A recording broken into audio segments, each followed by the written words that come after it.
Hi, Dr. Wang here. This week, we're going to perform our first virtual lab.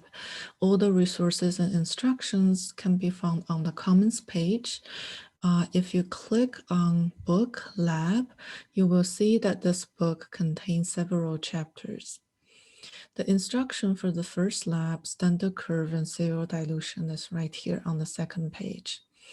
It contains the goal, some resources, the starting material, the protocols, and some additional instructions. I have already rendered this instruction into a flowchart. Your task is to complete the necessary calculations so that you can actually assemble those reactions in the lab. This assignment is in the individual Moodle site called Flowchart Lab 1. The first two questions are related to how to use micropipetters correctly.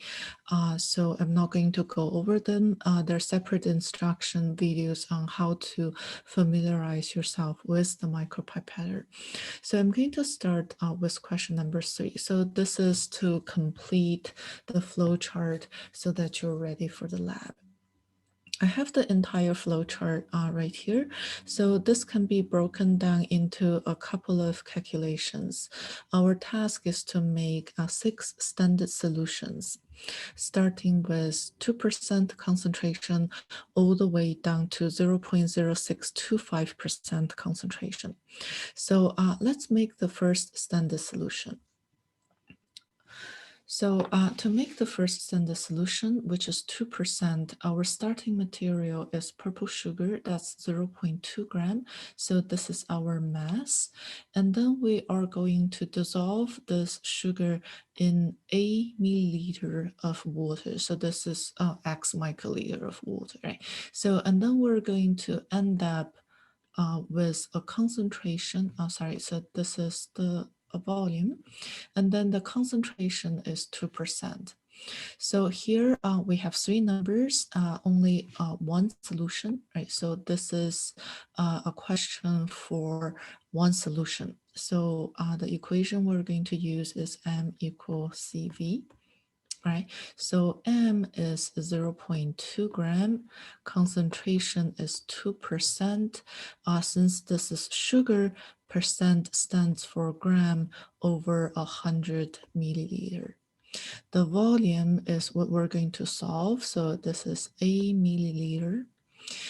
We can start to cancel unit, right? So milliliter and milliliter can be canceled, gram and gram can be canceled.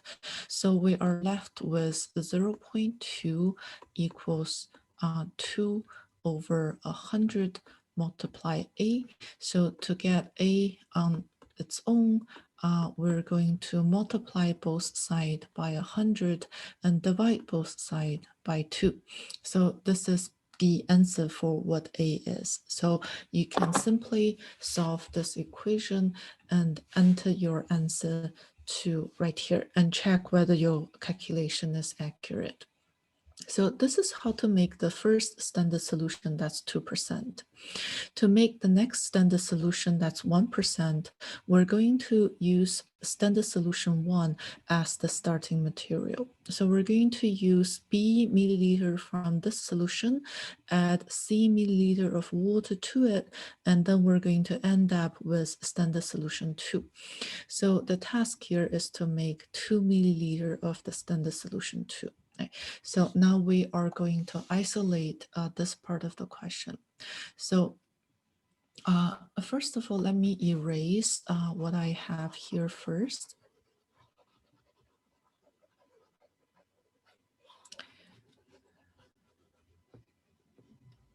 All right, so now we are going to focus on this step. So from here to here. So we can see that we have 2 solutions in this question, right? So we have 2%. So this is the concentration. And I'm going to call that the C1 because this is our starting material. And then we have a volume, V1. So this is unknown. This is B milliliter, we're going to use B milliliter of the standard solution 1 to make standard solution 2. So the concentration for standard solution 2 is 1%. This is our second concentration. And then the volume, this is given in the question, 2 milliliter. Since we have two solutions in this question, the equation we're going to use is C1V1 equals C2V2. Right. So if you plug in all those numbers into the equation, you will be able to solve what B is, and that's the answer for question number 4. All right, so after solving the value for B, we're also going to solve the value for C, right?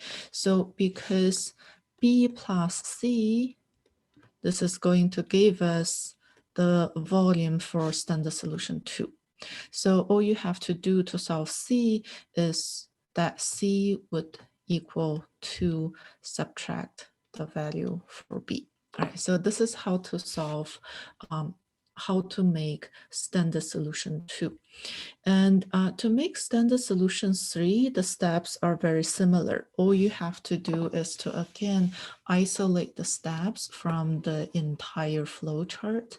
This time, we're going to focus on this step right here. All right, so, and then standard solution 2 now is our starting solution. So this is our C1 and V1, and then standard solution, sorry, let me erase this guy right here. So, right, so the amount of standard solution 2 that we're going to use in this is called D milliliter, right? So, and then for standard solution 3, the volume is 2 milliliter. This is given in the question, and then the concentration is 0.5%. All right, so the steps to solve the value for D and E are literally the same as how to solve the calculation for standard solution 2, right? So you're just going to go through this step by step, and at each step, you can see that we are making a 1 to 2-fold dilution, right? So from 2% to 1%. The concentration drops by half. From 1% to 0.5%, the concentration again drop by half. So this is called a serial dilution. So the end result is a series of solutions with known concentration. And at each step, the concentration drops by half. The next thing we're going to do is to use the standard solution to measure the concentration of an unknown sample. Right, so we can use spectrophotometer to measure the absorption for those standard solutions. And if the unknown sample, for example, the absorption fall somewhere in between standard solution 1 and 2, then we're going to know that its concentration falls somewhere between 1% and 2%. And we can make a more accurate calculation by constructing the standard curve and then adding the trend line and do the necessary calculations.